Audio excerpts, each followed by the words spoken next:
Hello all, welcome. Today we will be covering whether a debt arising from fraud committed by one partner is non-dischargeable against an innocent partner in bankruptcy.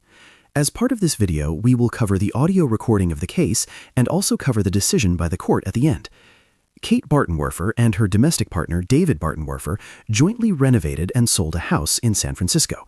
David failed to disclose known defects to the buyer, Kieran Buckley. Buckley sued both Bartenwerfers for fraud and obtained a judgment. Kate filed for bankruptcy and sought to discharge the debt. Buckley argued the debt was non-dischargeable because it was obtained by fraud under the Bankruptcy Code, even though Kate was not personally aware of or involved in the fraudulent non-disclosures. Kate argued that a debt can be non-dischargeable for fraud only as to the debtor who actually committed or knew about the fraud. The Bankruptcy Code provides that a debt obtained by false pretenses, false representation, or actual fraud is accepted from discharge. The central legal question was whether a debt obtained by fraud is non-dischargeable in bankruptcy against a debtor who did not personally commit or knew about the fraud, but is liable for it through a legal relationship such as a partnership. Following is the audio recording of the actual court hearing. We'll hear argument next in Case 21-908, Bartenwerfer versus Buckley. Ms. Harris. Mr. Chief Justice, and may it please the Court, bankruptcy law gives honest but unfortunate debtors a fresh start by extinguishing all their debts.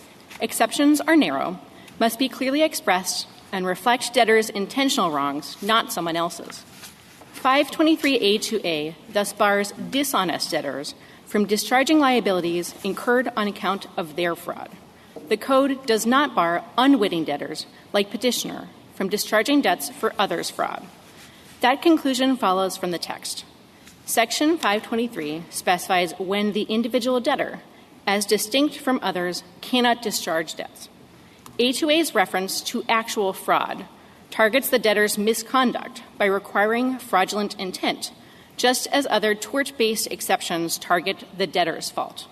Since Neal v. Clark, even debtors who themselves commit constructive fraud can discharge those debts because they lack fraudulent intent. Congress did not irrationally bar debtors who committed no fraud themselves from discharging debts for others' fraud. Respondent and the government argue that anyone's fraud counts, so long as the debtor winds up with a fraud-related debt. But A2A's use of the passive voice does not reflect indifference to who committed fraud with culpable intent, nor does string, which arose under the repealed 1867 Act, control today's code. And while state laws impose vicarious liability for partners' acts, bankruptcy discharge applies different federal law rules to individual debtors because the point of bankruptcy is to eliminate liability. Bankruptcy is the last place to read in vicarious liability, yet respondents' sweeping theory could apply throughout the code to deny discharge based on others' wrongdoing. That financial death sentence would fall mostly on unsophisticated spouses who do not realize routine transactions in marriage, like selling homes, create business partnerships in the eyes of the law. Dishonest debtors cannot escape their creditors, but the Court does not consign unwitting debtors to the same fate. I welcome the Court's questions. Ms. Harris, the 523A2A does not focus on the debtor, at least textually. It focuses on the debt. And it is in the passive voice, but it's talking about money or debt that's obtained by fraud. How do you convert that into a statute that is focusing on the debtor? A few textual indications. First of all, the individual debtor runs throughout 523. It is the only identified actor who is the subject of the whole series of exceptions, and the individual debtor is the relevant actor, only relevant actor, in a lot of the other provisions. And second, we know that fraud, the term actual fraud, it's not just Congress using the passive voice. Congress is requiring fraudulent intent. And this Court has recognized in cases like Dean and Wilson, when Congress is using the passive voice without intent requirements, that's when you're more likely to think Congress is indifferent to who's doing something. But when Congress requires culpability, that is very good evidence, and Congress actually cares quite a bit about who is performing the misconduct. And Bullock confirms that, because in that case, the Court was confronting whether defalcation requires intent, and the Court said that the A4 exception for defalcation, along with the A2A exception for fraud, the A6 exception for willful and malicious injury to property, I could go on. There's a couple of other tort-related things. I understand that, but doesn't it work against you that some of these provisions that you're referring to actually speak in terms of the debtor and then refer specifically to the debtor? And if it does refer to the debtor in those provisions, doesn't that argue against including or treating this provision the exact same way that does not refer to the debtor? Not given the nature of the Bankruptcy Code. And if you look at the way that Congress is using the word the debtor or not using the debtor, it's very similar to what happened in Hartford Underwriters with respect to using the word trustee, only trustee, or not trustee at all. The individual debtor is the star throughout. And just to give a couple of examples of exactly how arbitrary Congress was in using the debtor or not the debtor, take the contrast between 507A10 and 523A9. Those are two provisions that deal with the exact same type of debt. The debt is for someone who's engaged in drunk driving, kills someone. The debtor is operating the motor vehicle. The first one does not mention the debtor. The second one mentions the debtor. And to the idea that Congress attached talismanic significance to mentioning the debtor just doesn't seem to withstand scrutiny. Now, another example is just the history of how the Bankruptcy Code has been amended. So if you look at A4, for 70 years, it referred to his defalcation, meaning unambiguously the debtors. But then in 1978, his disappeared. So if you think that there is a huge significance for whether the debtor is referred to or not, that would have been a sea change, but no one noticed it. Or if you take A6, converse problem. You have a provision that did not mention the debtor until 1978, added the words the debtor, and again, no one seemed to notice that there was apparently a massive change in meaning. And that underscores— Well, you seem to be saying, Ms. Harris, that Congress is just careless when it writes this statute. And that may be true. There are some statutes where Congress is careless. But here we are. We have a text. The text, it seems to me, cuts against you in terms of, it's the individual debtor that has the debt. But after that, it's for money obtained by false pretenses and fraud, anyone's false pretenses and fraud. Unless you have something very significant that goes against that language, that says, look, realize that Congress was careless in the language that it chose, put that text aside because I have something big that suggests what Congress's real choice was. Like, what is that big thing that you have? So I think two big things, one of which is the requirement of culpability makes it significantly less likely that Congress is just going to yoke in anyone's debt, especially in a statute that is about discharging liabilities. And second of all is that Congress, when it was indifferent to how the debtor was saddled with a particular debt and wanted to say we're just going to have the bankruptcy court defer to a state or federal judgment for a particular type of thing, Congress did so in other provisions by using the word judgment, which does have significance. It says, I don't care, whether you committed misconduct, the bankruptcy court does not have to get into whether you possess fraudulent intent. We are instead going to look in provisions like A13 for restitution. Just, do you have an order of restitution and a debt arising from that? So, Ms. Harris, even assuming that we agree about your reading that it has to be the debtor's fraud, I don't understand how you get away from principles of vicarious liability. And I'm not just relying on Strang. I'm relying on Field versus Manns, which suggested, and in fact, I think held, that fraud in the Bankruptcy Code is defined by common law principles. And we do have in the common law this notion that people are held responsible for the fraud of agents. So are you saying that principle doesn't apply here, or that your client's husband was not an agent, or how do we get out of vicarious liability? Well, a few responses, and the first of which is if you look at Meyer versus Hawley, which is the main case that respondent is relying on, the notion that you port in vicarious liability as a matter of common law is not a rule that applies willy-nilly to every federal statute. It is confined to when Congress is creating torts, and it's honestly honored more in the breach sometimes. If you look at cases like Gebser. But Fields versus Mann was a bankruptcy case, and we said look at fraud based on common law principles. Correct. And what Field versus Mann said was for the substantive elements of what is in the statutory text, the word fraud, the substantive elements are defined with respect to the common law. If it were the case that whenever you mentioned the word fraud, you would have vicarious liability in any statute, Gebser or other cases mentioning common law torts would have come out the other way. The reason why Congress is not saying that every single statute always that mentions sort of a common law term puts in vicarious liability, especially in bankruptcy, is bankruptcy is the last place you'd expect to have that. You are extinguishing liabilities. You're not reading new ones in. So you're saying the whole principle of Strang is gone, the idea that vicarious liability does apply per the common law in this situation? In this situation, yes, but I would say that Strang in the first instance is much more limited to the context of the 1867 Act, which I think even the government is acknowledging. So Strang is a case that arose under the 1867 Act.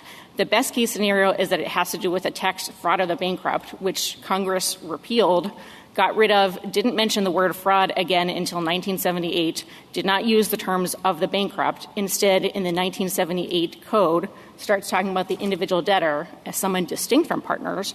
And there's also a sea change in the background principles of bankruptcy by that point, which is going from the 1867 Act, a world where you have to discharge 50% of your debts at all to get to discharge, to the 1978 Code, where Congress has constantly been enacting the Code and other bankruptcy acts against the backdrop principle that exceptions to discharge are narrowly confined to what is very clearly expressed. And so under your theory, a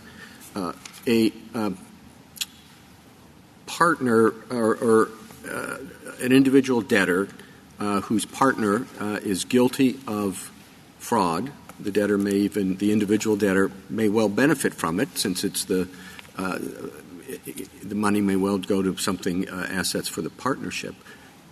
She knew about the fraud, didn't do anything about it, and yet you would say her debt can be discharged. She isn't liable at all for the results of the fraud. I would say it depends on the circumstances of whether there is a sufficient level of knowledge and acquiescence. She knew about it. Right, but the question would be the circumstances of, in addition to knowledge, was there some sort of acquiescence? Was there a duty? She knew about it and didn't do anything. Right, and so I think that still begs factual questions with respect to whether there is a duty of that person to disclose some representations to the person who is defrauded, or whether there is a reckless indifference, inability to control the fraud, all of which would come under direct liability. And so the case is it's not the case that you can just sort of sit idly by and say, I know about the fraud, I have the ability to control the fraud. It's not the case what? It's not the case that person would get off the hook, because that is direct liability. The thing that you don't get is vicarious liability. So in the case, it is not sufficient just to have knowledge, but if there is... direct liability what? Under applicable state law? No, the direct liability would be the line I think the court drew in Gebser, and is the traditional concept in the restatement second of torts, which is when you say the debtor or another actor in a statute, who do you mean for purposes of direct liability if the statute does not include vicarious liability? And Gebser is probably the best case answering that question by saying the minimum for direct liability there for a school district is that the school district needs to be on notice of potential harassment, needs to be willfully blind even to that, and have the ability to control that from happening. And so that, I think, is the probably minimal level for what you would have for direct liability for fraud. So it is just not the case that people are getting off scot-free for essentially acquiescing or encouraging fraud. And just to take a step back for a second, in terms of how this rule also cashes out, most people who are sophisticated enough to know that they are actually forming a partnership also know that they should form an LLC in order to avoid liability. So the people on whom this rule actually falls today are people who don't know they're forming partnerships under state law, where the bar is pretty low. Isn't that a good argument, though, for then state law to change? You're not disputing, I think, that your client was liable under state law, or for the Bankruptcy Code to change to create an exception for a situation like this. I don't think that's particularly helpful, because we're not asking for state law liability rules to change. It is a fair rule to say that people are liable just as a normal imputation sense. The problem is bankruptcy is a different set of federal rules. So when the code leaves in place, I guess would be a better word for it, the state law fraudulent determination in this situation. Doesn't displace it, at least. No, I respectfully disagree with that. So bankruptcy law is quite clear. State law defines the debt because state law defines property interests. But under cases like Brown versus Felsen, state law does not define the scope of the federal discharge exceptions. And that's evident from cases like Bullock, where defalcation had a very different meaning under state law. It had no intent requirement. And the court said, no, bankruptcy discharge is a federal law. The exceptions are construed pursuant to federal law. Field versus Manns also stands for that proposition. You're asking, what are the elements of the federal discharge exception? And here the question is, can you read in vicarious liability? You certainly can't read it in from state law. There's not even a state court judgment here that reflects vicarious liability. Ms. Harris, I'm sorry to interrupt you, but I just want to follow up on Justice Kavanaugh's question. Take us back, spin us back just a minute. I think what my colleague was getting at, and where I guess I'm at, so tip my hand here, is we do take debts as given under state law, right? That part of it is we take from state law. Yes. Okay, and there's no question here that your client had a debt under state law for money.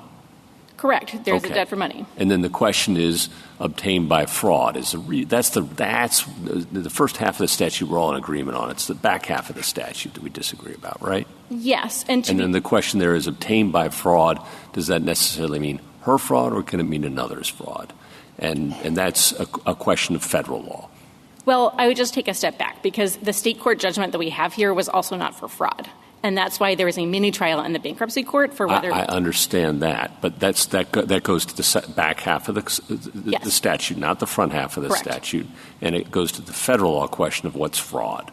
Yes, the federal law question of is the money obtained by fraud. By fraudulent that means. second half. Yes. Okay, all right. Thanks for clarifying that for me. Yes, and that's the clarification. So under common law,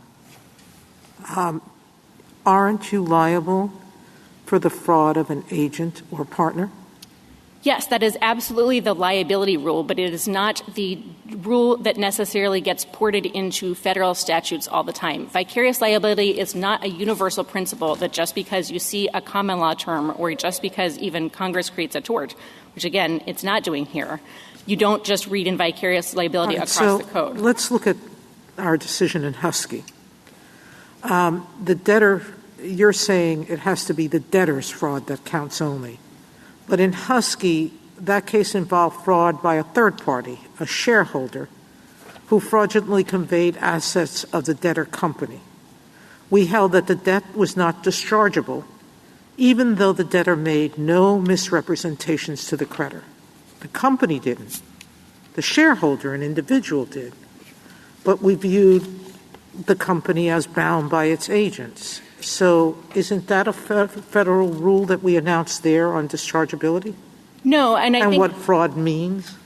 Husky announced what fraud meant as a matter of common law and said fraudulent conveyance is a form of fraud. Husky did not say just because you have a corporation and an agent and the agent's actually— Well, it did, because it made that debt not dischargeable.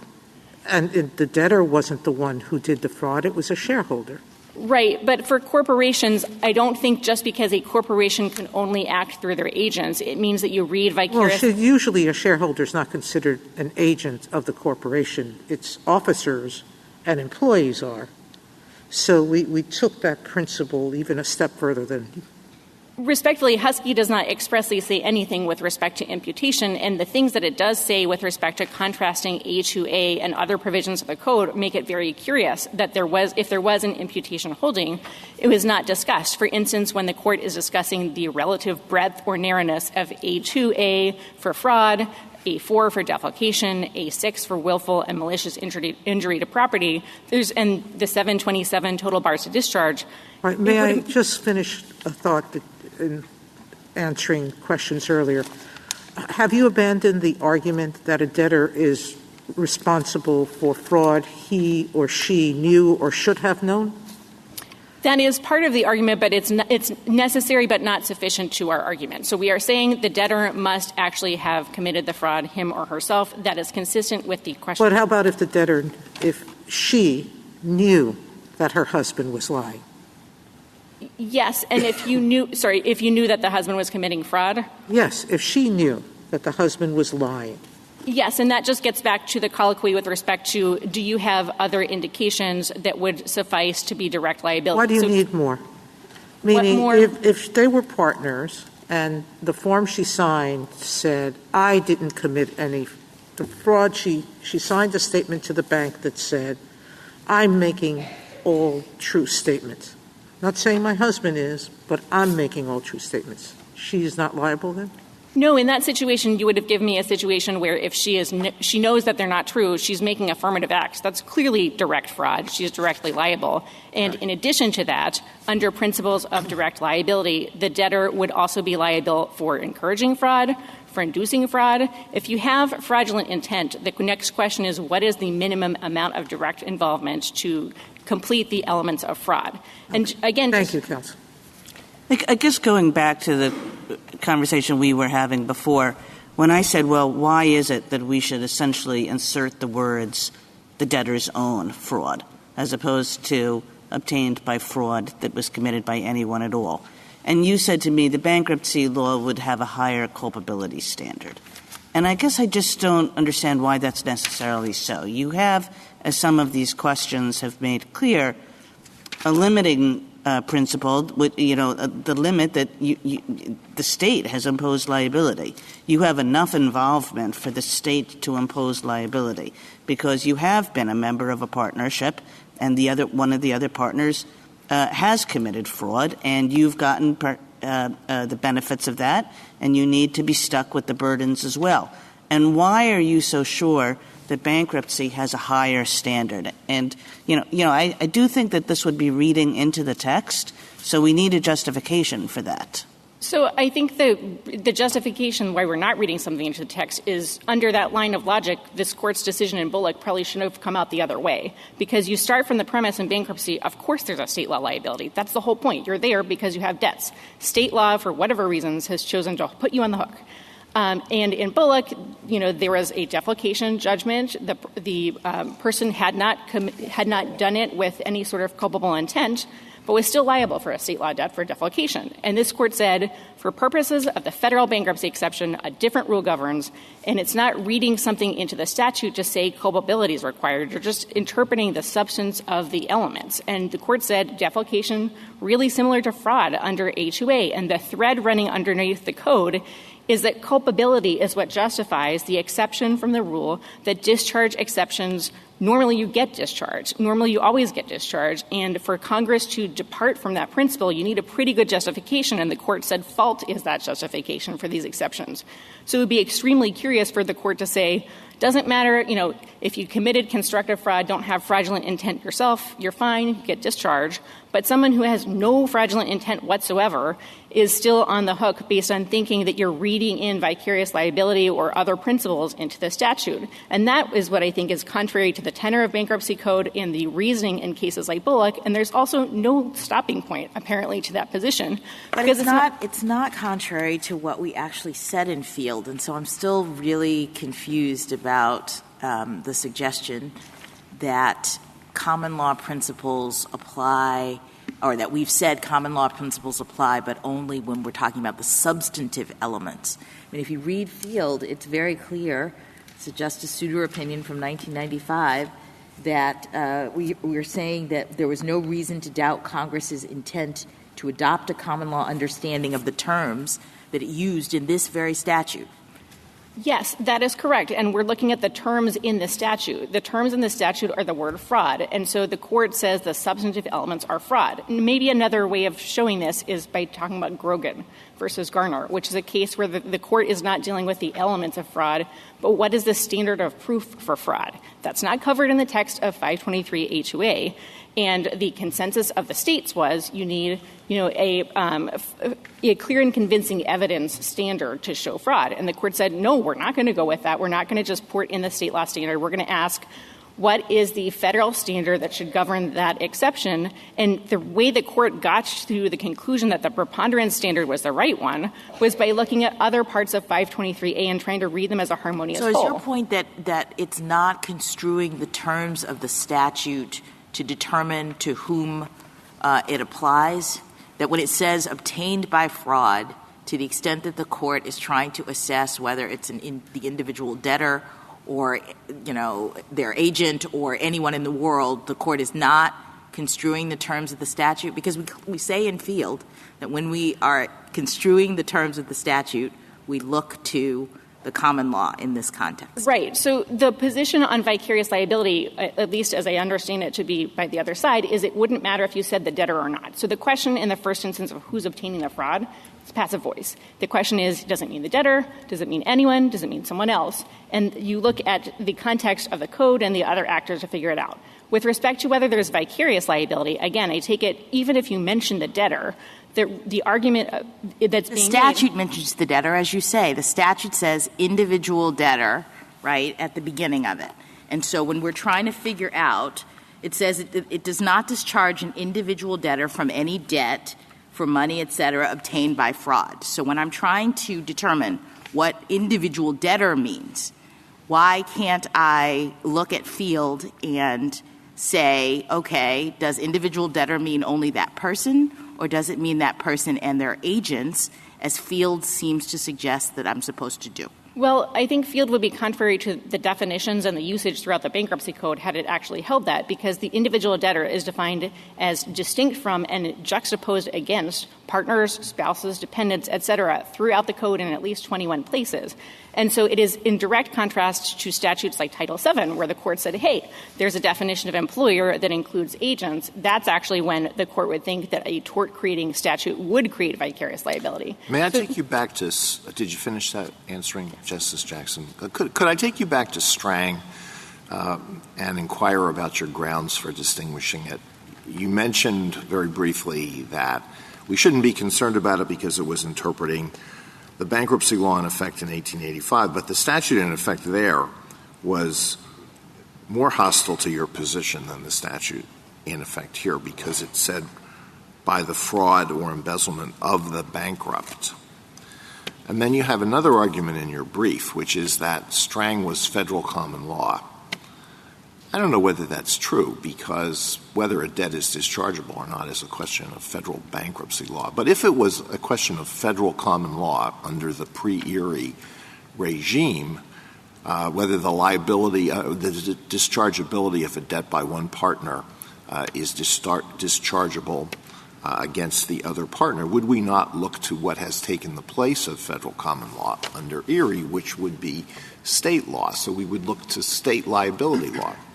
So responses on Strang first and then responses on state law. On Strang, it is a very strange canon that you think that Congress would be ratifying the meaning of a statute by jettisoning all the pros in that statute and, taking another tack. And the other important distinction is of the bankrupt gets replaced by individual debtor, who is then juxtaposed against lots of other actors who are partners. Now, with respect to whether state law would then one more point on Strang, which is it's hard to read Strang as some sort of lurking rule that governs the rest of the code forevermore, when circuit courts about 20 years after Strang and onwards were saying, when they were interpreting pretty similar language with respect to the total bar on fraud discharge, that they were not going to imply imputation in that setting. So it's hard to say that Strang is sort of controlling onwards. Now, whether state law would take the place of Strang, I think the answer is conclusively no, for reasons we've discussed, which is that the scope of the discharge exception is a question of federal law, and it would be particularly odd to think that state law, that you sort of need like a state law judgment for imputation or something, or that you want to apply state law rules in bankruptcy, when here you don't even, again, have that judgment for imputation. All you have here is a judgment that Kate was directly liable for a nondisclosure tort.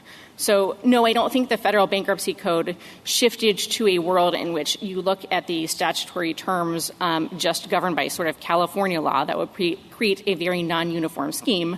What you do have is a statute that is not mentioning any kind of vicarious liability, that is not creating torts, that is very dissimilar for the language that Congress has used when it does import vicarious liability. And the point of it is to discharge the honest but unfortunate debtor by tracking concepts of culpability if you're going to deny someone and sort of saddle them for life with the harsh penalty of a lifelong debt. I'm not quite sure I understand your theory of Strang and what happened afterward, because I would have thought that whatever the difference is in the Strang statute, as Justice Alito said, that was a more hostile statute to your position. And afterwards, what Congress does is it amends the statute so that the text of the statute actually reflects better the Strang holding. So shouldn't we take from that, Congress looked at the Strang holding and basically said, let's fix the statute so that we can reflect that holding quite clearly? No, for a couple of reasons. First of all, there's a lot of slicing and dicing between the 1867 Act and the 1978 Act, in which the 1867 Act is repealed. Congress doesn't use the word fraud for the next 70-some years in this particular part of the discharge exception. Congress is slicing and dicing the different parts of the substantive elements of non-dischargeability into different parts of the code. It's a very strange canon of ratification and the opposite of what the court normally considers to be ratification. If you say the statute got thrown out the window, the language is not the same, there's been a ton of amendments since then, the language is now different, but yet the point that Congress had sub silentio was somehow to ratify the holding of Strang. And on top of that, that still doesn't explain why there were so many circuit court cases shortly after Strang that said, we're not thinking that Strang, is interpreting, even when there's similar language, they're not saying, it must be clear from Strang that if you see words like fraud of the bankrupt, you have to make sure that an innocent person is on the hook for the fraud of the debtor. They said, that rule doesn't port to these very similar statutory language because fraudulent intent normally means culpability. There's all the more reason to think that the 1978 code reflects that principle because the stronger canon against which it was enacted that this court repeated time and again and Congress ratified, enacted amendments to the code against was that exceptions to discharge must be clearly expressed, and if there's any ambiguity, the tie goes to the debtor. Thank you, counsel. Justice Thomas, anything further? Sorry. I have one question. I thought your petitioner and her husband had an LLC. I thought that was in the Joint Appendix 3. That's incorrect, and a footnote in our reply brief makes clear that the testimony in bankruptcy court, which the court found Kate credible, was she'd never heard of the LLC. The LLC also appears to have been created after the transaction in this case. Got it. Then I missed that. I'm glad I clarified that fact. Thank you. Okay. Justice Kavanaugh? Just quickly, so I understand. They have two basic arguments, a Strang argument and a state law argument. You're saying Strang doesn't apply because the statute's changed. State law doesn't govern because this is a federal law question. On federal law, it's individual debtor is the key phrase. Is that the basics? That's the basics. I think also reading in vicarious liability as a matter of federal law wouldn't work either. Right, because we usually see statutes that specifically speak to that. Well, because the Bankruptcy Code is not creating a tort, and that rule is specific to creating torts in Dermeyer versus Hawley. Got it. Thank you. Ms. Barrett? I do have one last question. Your reliance on individual debtor, what do you do with your friend's argument that means individual as opposed to corporation? I think that defies the text of it because it's not just distinguishing between individuals and corporations. In even the provision even in 523A2 itself, there's references to the individual debtor versus spouses, dependents, other people who are definitely flesh and blood humans. Okay. Thank you, counsel.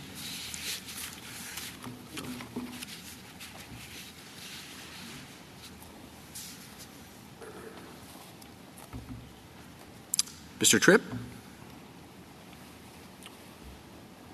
Mr. Chief Justice, and may it please the Court, the question in this case is whether the fraud exception to discharge includes an additional unwritten requirement that the debtor personally intend or know of the fraud above and beyond whatever it takes to hold her liable for the fraud in the first place. And the answer is no. The words just aren't there. And I'll start with the text. It says that the bankruptcy discharge, quote, does not discharge an individual debtor from any debt for money to the extent obtained by actual fraud. So as this Court put it in Cohen versus De La Cruz, once it is established that specific money is obtained by fraud, then, quote, any debt arising therefrom is not discharged. Full stop. The test stops there. There are no more words. And I think it's undisputed that that this case fits the bill. Petitioner obtained my client's money by means of an actual fraud, and she's fully liable for the fraud. It is her fraud under bedrock principles of partnership law. Second, Strang. Back at a time when the statute actually said that it needed to be the fraud, quote, of the bankrupt, this court held that it was the fraud of the bankrupt by relying on the same principles of partnership law that still apply today. So even if those words were added back to the statute, I think we would still win, but without them, this case should be easy. Third, novelty. Petitioner contends that the debtor must actually intend the fraud without reliance on agency law, vicarious liability, or imputation. And on that rule, the debtor could know. She could know that her partner is a fraudster, profit off the fraud, and then turn around and discharge the debt to the victim. No court has ever read the statute that way. Petitioner herself didn't read it that way until after cert was granted, and this court should not be the first. It should just read the text to mean what it says, restate what it already said in Cohen, and affirm. I welcome the court's questions. Just to satisfy my curiosity, would you include in that if they petitioner and her husband had included their infant child in the partnership or an adolescent child in the partnership, would it also be non-dischargeable as to that partner? I'm just trying to see how far you would go with your theory. So I think there are basically three pieces to the statutory test that this court stated in Cohen. There is the liability piece, right? You need to owe a debt, which is defined to mean a liability that's usually going to come from state law. The second is the fraudulent obtaining requirement. Money needs to be obtained by means of fraud. And then the third is you need to have the causal link, right? It needs to be a liability for the fraud. And I think candidly, I'd be surprised if state law would find a partnership in that circumstance that you're describing. But I take the point, right? I'll take the hypothetical that yes, if they're going to hold the child liable for the fraud, like actually liable for the fraud outside of bankruptcy, then yes, it would be non-dischargeable in the child's bank. I guess I don't know how to. Well, it would be the partnership, wouldn't it? It would be if for purposes of the hypothetical, I'll assume that you're extending, like imputing liability to all the members of the partnership. Then yes, it would be not dischargeable. And I think really the right way to think about the statute, actually, to pick up on one of your questions, Justice Kavanaugh, is to say once there's been a finding that somebody is liable for fraud, then basically just the statute gets out of the way of whatever the state remedies are available to the victim in that circumstance, and it allows the victim to get compensation, basically to get restored to the position that they would have been in but for the fraud. You keep bouncing back and forth on this, and I want to understand your position clearly. Is it your position that any debt obtained by fraud is non-dischargeable?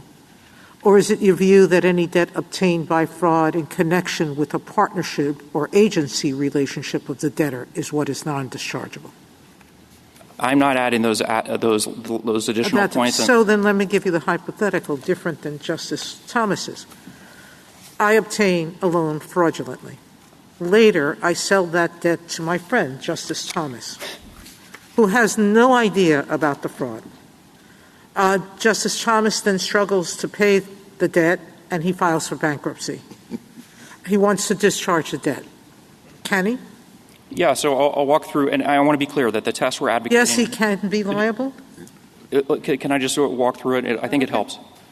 So he would clearly — there would not be an agency relationship, so he'd not be liable on the fraud itself. He's not a partner, he's not an agent. Right. He would be liable — I take the purpose of your hypothetical, that he would be liable under state law, basically on the contract, right, because it's been transferred to him. Exactly. Right?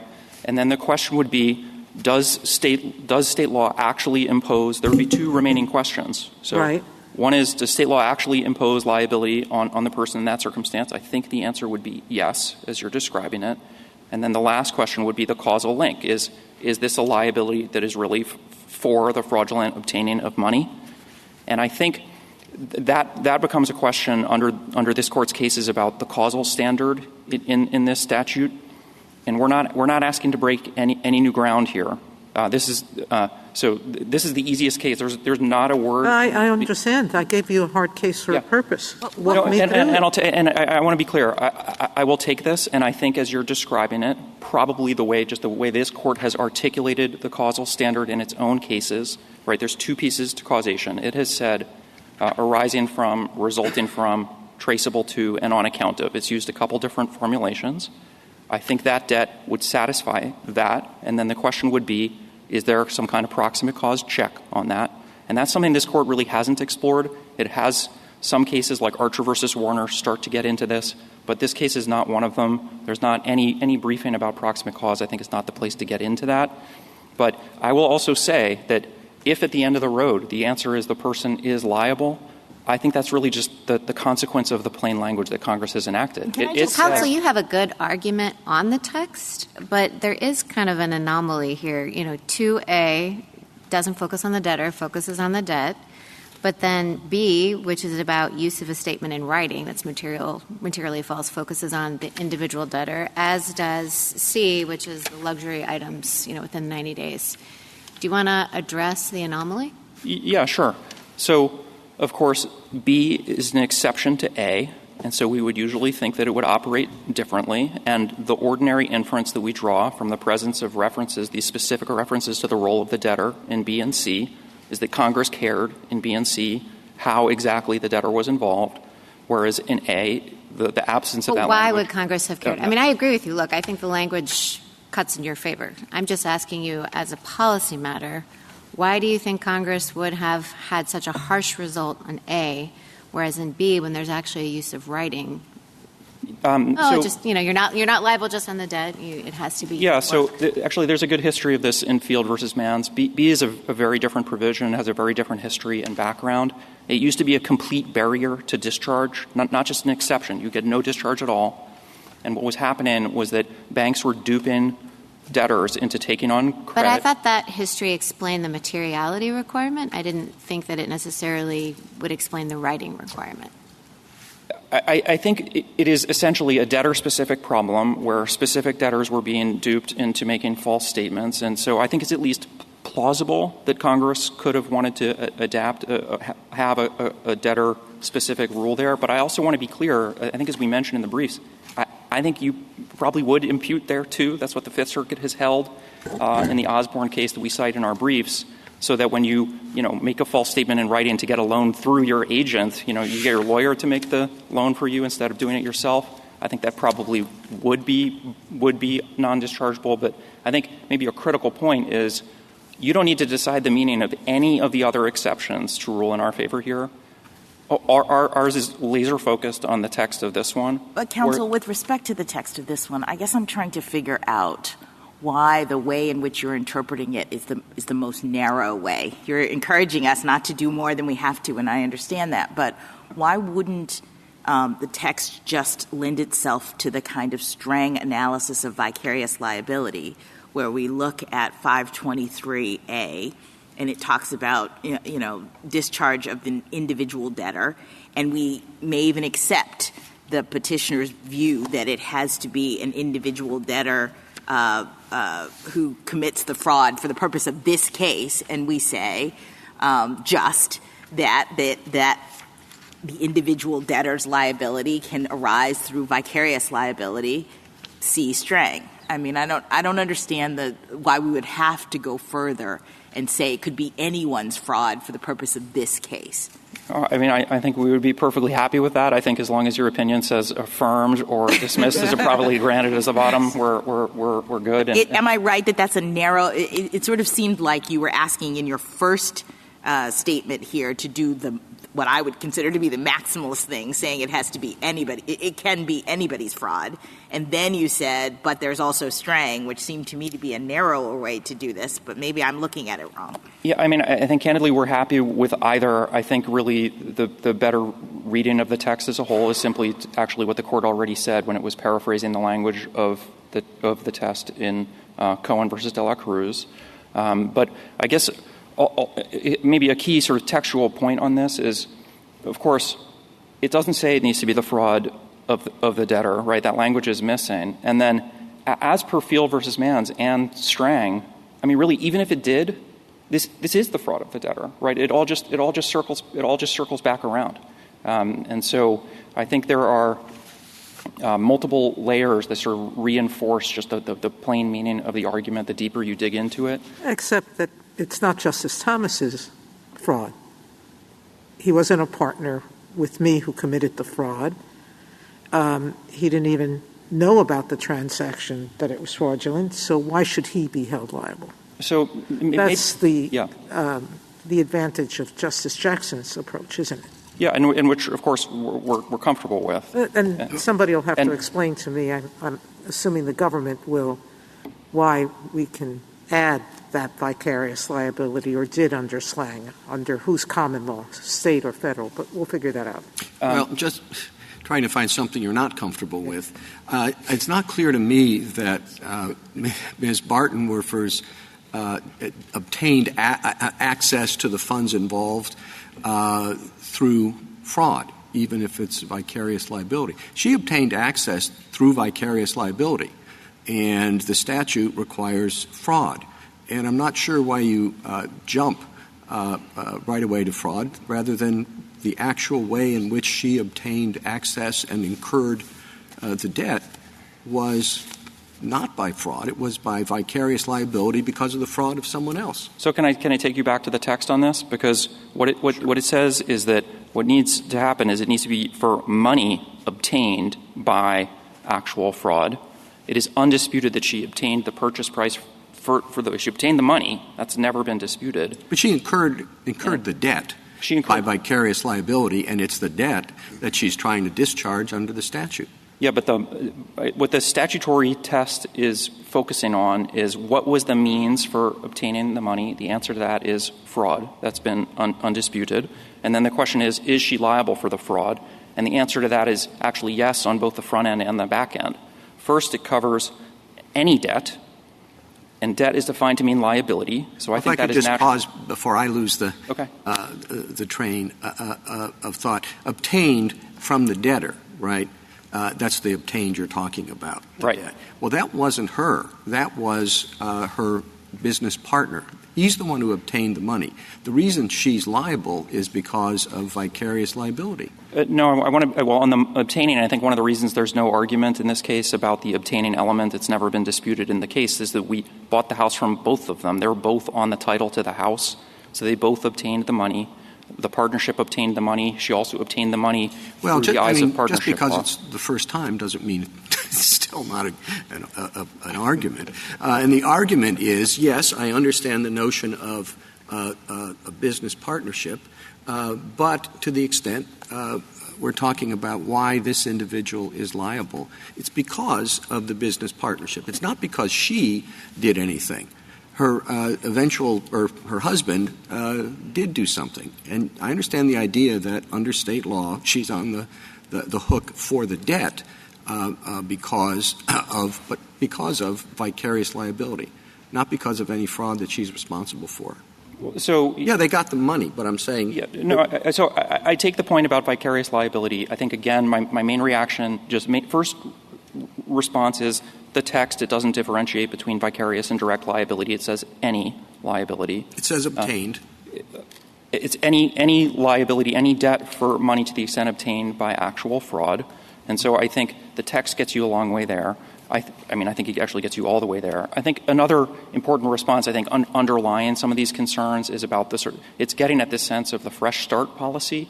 And, petitioner starts the argument with the fresh start policy, but the code, as this court has recognized on numerous occasions, balances multiple competing interests. And this entire statute, the whole thing, all of the exceptions in 523A are exceptions to the fresh start policy where specific creditors, a specific category of debt is protected. And I think the only way to understand what is it that is really covered is to just focus on the statutory text.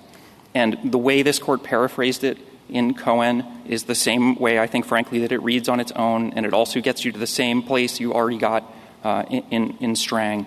And so I think there's a lot here to support that just ordinary plain meaning of the term. If I say John's house was obtained by fraud, what do you understand that to mean? That fraud was the means through which the house was obtained. By whom? I think in that sentence it doesn't indicate. It doesn't matter. Well, if I just say that, aren't you going to understand me to be saying that it was John who obtained the house by fraud, not that somebody who obtained the house in 1885 when Strang was decided obtained it by fraud, and after that time it's had a whole chain of owners, and John is only the latest one?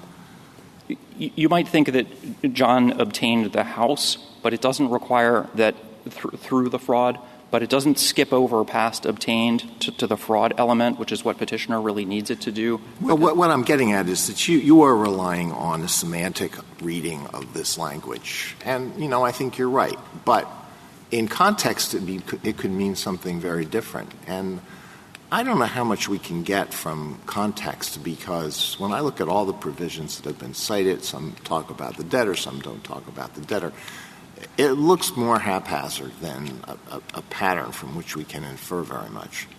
No? I agree that it is haphazard, and I think the right way to move forward with the haphazard is to stick to the text, maybe point to sort of two other things. One is A19 for securities fraud. It picks up common law securities fraud, and petitioner admits that picks up vicarious liability. It's not clear why you would want to treat those differently. And then again, as per Field versus Manns, I think this is actually a really important point. This is a provision that is targeted at a common law tort fraud. This court has recognized that actual fraud picks up the soil of the common law with it when Congress is speaking that way. And agency law and vicarious liability is an age-old bedrock way of proving up fraud that is recognized in all 50 states. So we have to look at something else to find as a basis for the vicarious liability. Well, we would, if the statutory language is not dispositive, we would have to look someplace else, in which case you don't care about whether anybody would be vicariously liable under any other body of law. We have to look to some other body of law, right?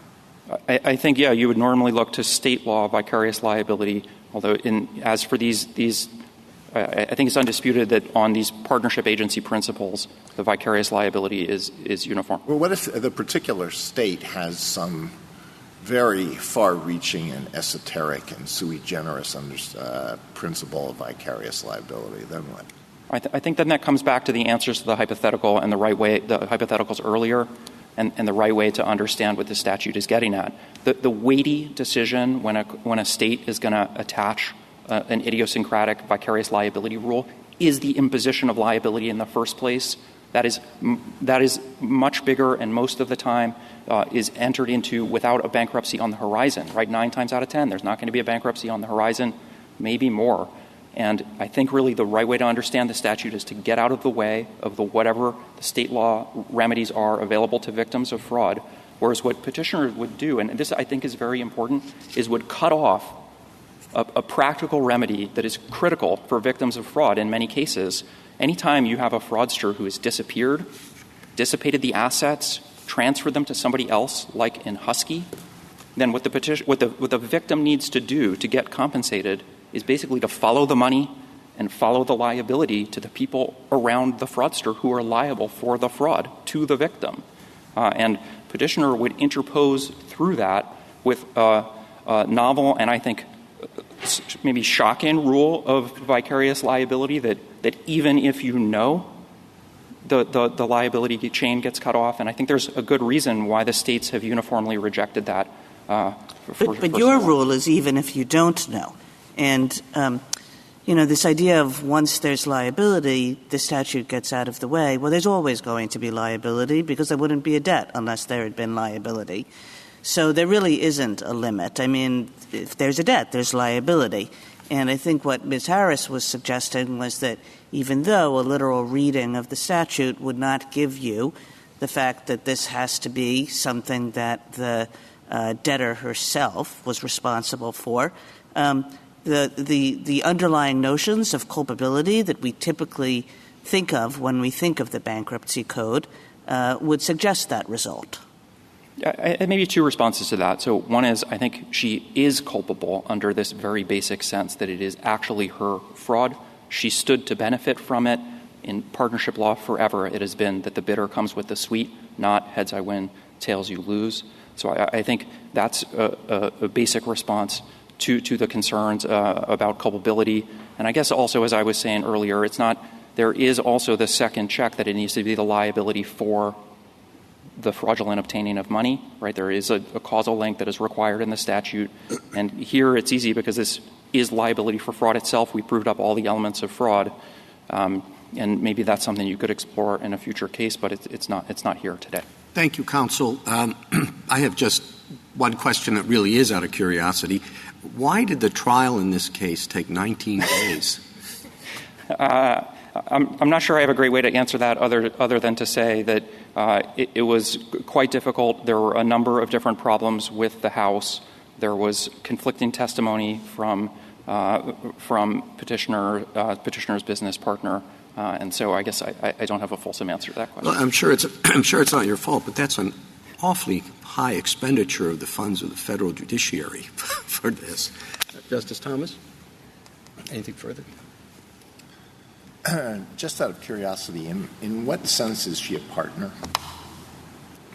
So we had findings from the court on California partnership law, proving up the partnership. So you need to have, they're in the JA at 42, you need to have the co-owners of the business sharing in profits, losses, management, and control. And so we had findings on that. And as the case comes to the court, they affirmatively waived in the cert petition any challenge to any piece of that. Was this a business? Or were they just joint tenants? Or No. The finding in the lower courts was that this was a business, and it was operated as a business to share profits as a business. Justice Sotomayor? Ms. Kagan? Ms. Smith? Ms. Kavanaugh? Ms. Smith? Justice Jackson? Okay. Thank you, counsel.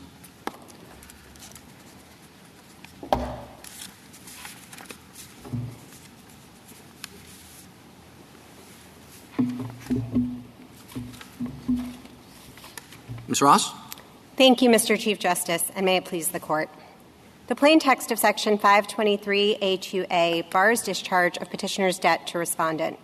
That debt is, in the words of the statute, a debt for money obtained by actual fraud. As relevant here, a debt in bankruptcy is simply an enforceable obligation under state law. And under longstanding state principles of agency law, petitioner is liable, that is, she owes a debt, for money obtained by the actual fraud that her business partner committed in the scope of their partnership. Now, Congress could have displaced that rule in bankruptcy and required, as petitioner urges, that the debtor herself personally commit the fraud. But nothing in the text suggests that result. And following this Court's decision in Strang that partners could not discharge a debt created by the fraud of their partner, Congress eliminated the only language in the statute that might have suggested petitioner's rule. Finally, petitioner's reliance on a grab bag of other provisions added at different times and addressing different debts cannot reverse engineer a personal commission requirement into this one. I welcome the Court's questions. Ms. Ross, could you just comment? You heard the various hypotheticals about trying to find a limit to respondent's theory that you apparently share. Would you spend a few minutes on that, what the limit is? Certainly, Justice Thomas. So I think the hypothetical... Justice Thomas liable. So I think Justice Thomas probably isn't liable, and I think the reason is I was going to give I think there are two buckets of hypotheticals. There's sort of the bucket of hypotheticals where you have two transactions, and we're talking about the second transaction. There's fraud in the first transaction, and then just like in the Justice Thomas hypothetical, we're now in the second transaction that didn't involve any fraud, and we're trying to figure it out. I think, as my friend mentioned, some of this Court's language, the arising from, doesn't give a ton of content to what the actual causal requirement is, but I think we would be perfectly comfortable sort of in a future case that actually raised that type of hypothetical, asking, is this really the causation that Congress meant when it talked about obtain? I think the answer might well be no, but again, that's not in this case. The second bucket of hypotheticals, I think, is when you have sort of the victim of fraud, and I think in a lot of those hypotheticals, state law is going to deal with that on the front end because state law isn't going to hold that person liable. So I'm thinking, for example, of, somebody who's defrauded and then because of the fraud, they themselves owe the debt. They're not they're going to be able to rescind that debt, I believe, most times under state law. They may have a contribution action. State law is going to deal with it on the front end. Well, I'm sorry, you said somebody who's Could you say that again? Sure. So maybe I'm sort of sticking my toe someplace I don't want to be here, but there are sort of, you can imagine really situations in which there's fraud, in a different sense, in that the victim of the fraud is the one who now owes the debt because it's credit card fraud or something. And I think, well, I describe her as a victim of the fraud right now. So I don't think that that's how either state partnership law or Congress has chosen to think about this, and I think that makes sense. Again, I think petitioner's rule would permit, or at least her rule as I currently understand it, would permit someone to go into business with a known fraudster, know about the fraud, pocket the money, spend the money, dissipate all of her assets, go into bankruptcy, and then turn around and say to the entirely innocent creditor, sorry, I'm in bankruptcy now, you're out of luck. I thought I understood your friend on the other side to not go that far. So I think she's attempting not to go that far. I think the problem is that there are basically two possible rules here. One is the knew or should have known standard that she had in the petition and that she abandoned when she got to the merits stage. And, I don't want to speak for her. I have to assume that's because there's nothing in the text of the statute that actually says knew or should have known. So now we have her new rule, and her new rule on page 3 of her reply brief, I think, is very clear that the question is whether the debtor committed the fraud. And just knowing about fraud under basic concepts of liability is not committing the fraud. So she needs something more. So she, I think, is trying to get sort of an aiding and abetting concept where somebody would be directly liable for the fraud. But, that's going to leave on the table a number of cases where you know about the fraud. You just sort of haven't done anything yourself to push it forward. And in that situation, I'm just wondering, so the government's position is vicarious liability, or we don't even need that, we're just interpreting this to say she's wrong about it having to be the debtor's fraud? As I explored with Respondents' Counsel, my thought is, isn't it narrower to say, even assuming she's right about it needing to be the debtor's fraud, that at least carries with it vicarious liability through Strang and Field and whatever else. And so that's all we're saying here. We're not reaching, Justice Thomas or Justice Sotomayor's concerns about saying it's anyone's fraud. Certainly, Justice Jackson. So, I think the way that we would think about this is if you take the Strang view, which is what I take you to have just articulated, and you limit it to this provision, because, of course, it's pellucidly clear everybody agrees that Strang was about the predecessor to this provision, then I think that is narrow. I guess what I would say is that you don't even need to get there, because if you just look at the plain text of the statute, Congress has just made a choice, we think an entirely reasonable one, to pick up on state law determinations about who is liable for fraud and not to then ask, to what extent, why were they liable, et cetera. Ms. Ross, I want to throw you back where your toe was stuck earlier. And I just want to make sure I understand it. I've got your answer to the first bucket of hypotheticals, as you call it. Tell me more about the second. Already regretting it, but sure, here I go. So I think that in the second bucket of hypotheticals, you could sort of construct a situation in which I'm defrauded, and the result of my being defrauded is that I owe a debt. And that debt was obtained is for money that was obtained by fraud in some sense. But I think state law is not going to actually hold me liable for that debt because I was defrauded in the first place. And so I'm going to be able to rescind that transaction. I got it. Thank you. Okay. Yep. My other set of questions concerned the question Justice Barrett posed to your friend a moment ago about B and C, sure, which say that, loosely, B says that it's non-dischargeable if an individual debtor misrepresents his or her financial circumstances in a writing. And the second one says luxury goods, the individual debtor goes on a shopping spree 90 days before bankruptcy. Can't discharge those either. In what world does it make sense, or how does the government rationalize those provisions which focus on the individual debtor with this one, which the government says does not? Certainly, Justice Gorsuch. So if I could just take them each in turn.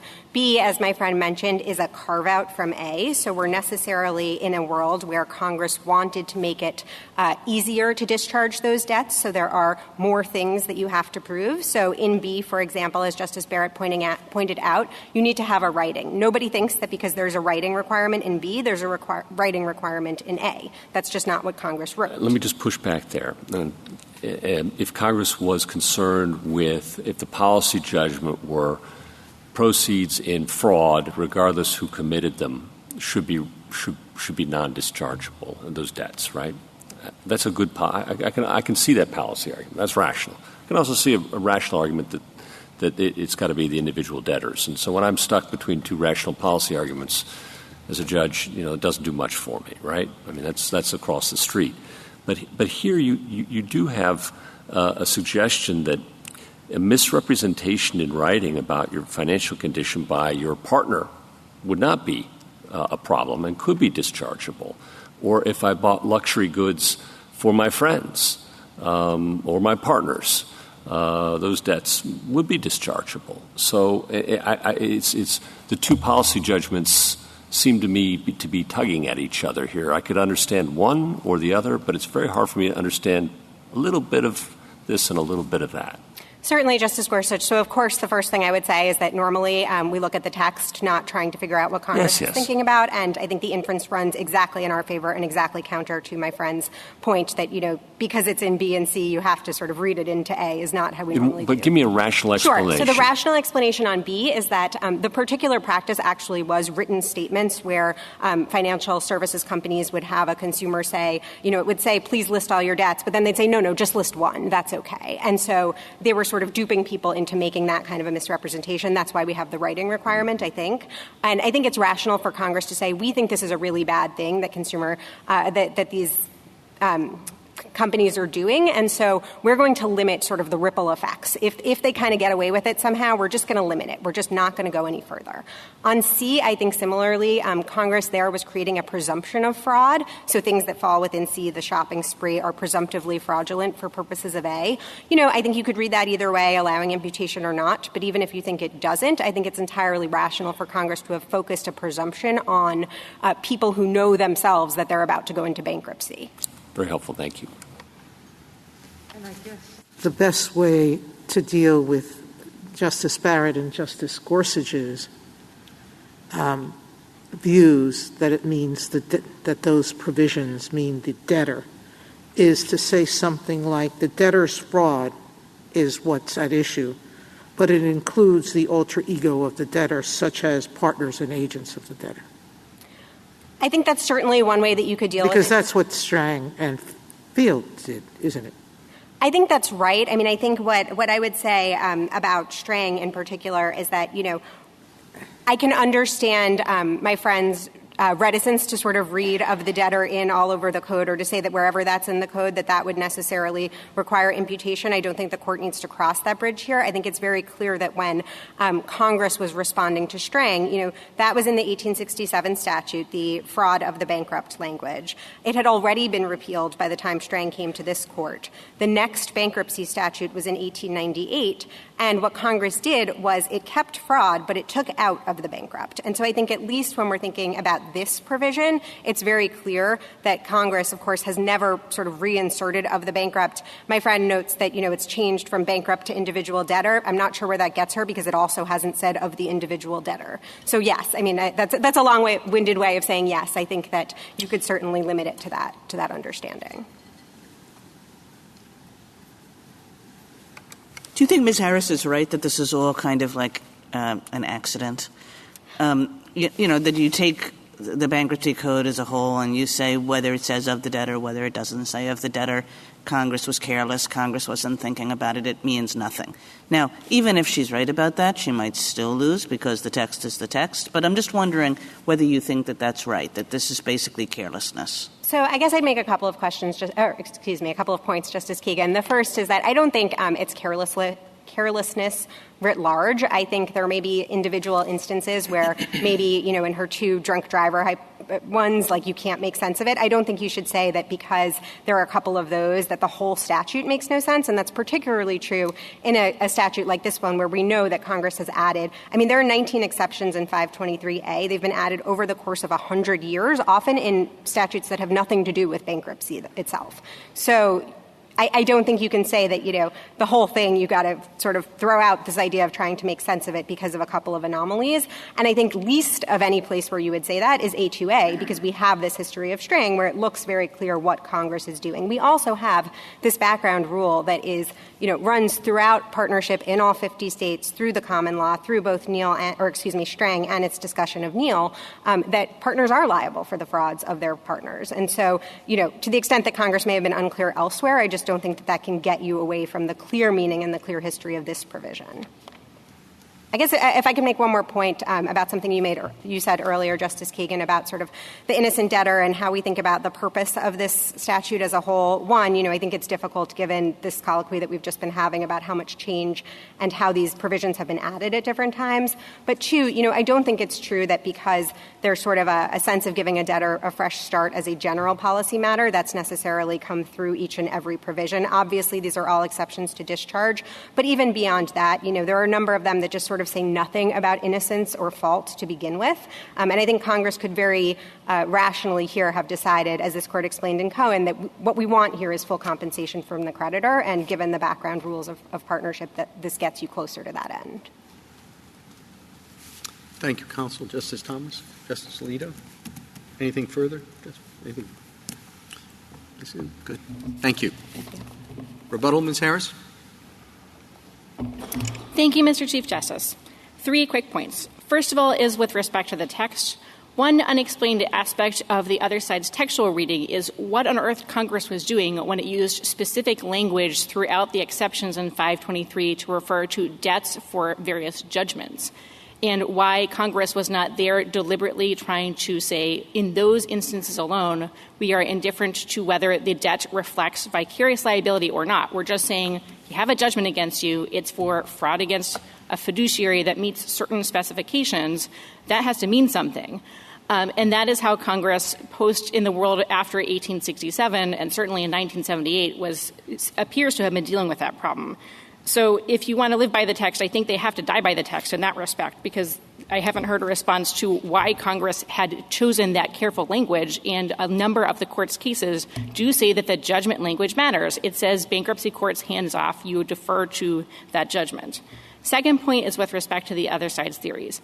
I don't see a stopping point with respect to the vicarious liability theory. Even if you take seriously the idea that vicarious liability could only get read in whenever Congress uses the word fraud, it still doesn't appear to matter if Congress uses the word debtor. And the 727 total bars to discharge, the ones that don't let you discharge any of your debts, even if they're unrelated, a lot of those are also about fraud.